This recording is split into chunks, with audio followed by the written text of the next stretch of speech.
The window during which President Donald Trump can extricate U.S. forces from the mess in Afghanistan and blame his predecessors for the calamity is rapidly closing. A few more weeks, another surge, and he will be the third president to be saddled with this war. It will become his. The move to allow the military to determine how many more troops to send to Afghanistan would have been a wise one. Let the professionals make such tactical decisions if it reflected the president's decision to stay the course. Such a decision would follow a review of the war involving not just the Pentagon, but also the intelligence community, the State Department and the staff of the National Security Council, among others. However, that is not the way this president makes decisions. He just left it to the Pentagon to sort out.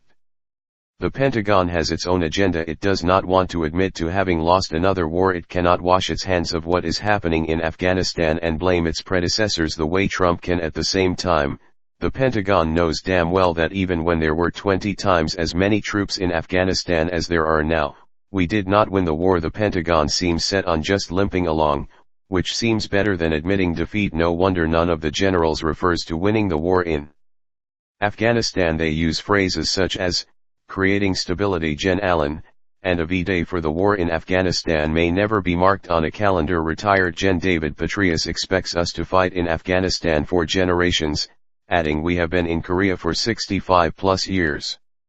Whatever drives the Pentagon to hold the course in Afghanistan, the reasons given for the surge do not pass the smile test. To argue that the Afghan forces need more training and advice after 16 years raises the obvious question, why would one more year make a difference? Gen Petraeus argues that the United States should continue its mission in Afghanistan to ensure that it is not once again a sanctuary for Al-Qaeda or other transnational extremists, the way it was when the 9/11 attacks were planned there. The argument that if we do not fight them there, we will have to fight them here is so threadbare it hardly conceals the hollowness of the argument.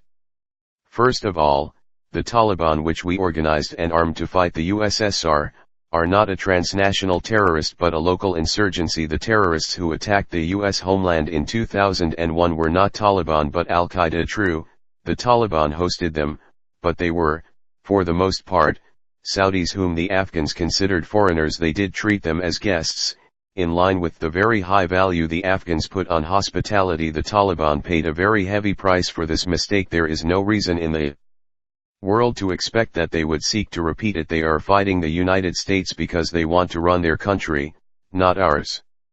The notion that U.S. disengagement would turn Afghanistan back into a training base for terrorists also disregards the fact that most recent terrorist attacks in the West have been carried out by locals using makeshift weapons, like cars and knives, trained if at all, on the internet. The suggested surge will do nothing to stop them. Also, now that ISIS has bases in at least half a dozen countries, if we are to deal with terrorists by occupying countries in which they may be trained, the United States shall need to occupy and stay in Libya, Syria, Iraq, Yemen, Somalia, parts of Nigeria and Mali, among other places. And the Taliban's main training takes place in Pakistan, which we have not found a way to compel to help us stop the insurgency. Last but not least, to repeat an often cited but still wise line, we need to be sure we do not create more terrorists than we kill. The civilian casualties that the war against terrorism causes is a major recruitment tool for those who seek to harm the United States.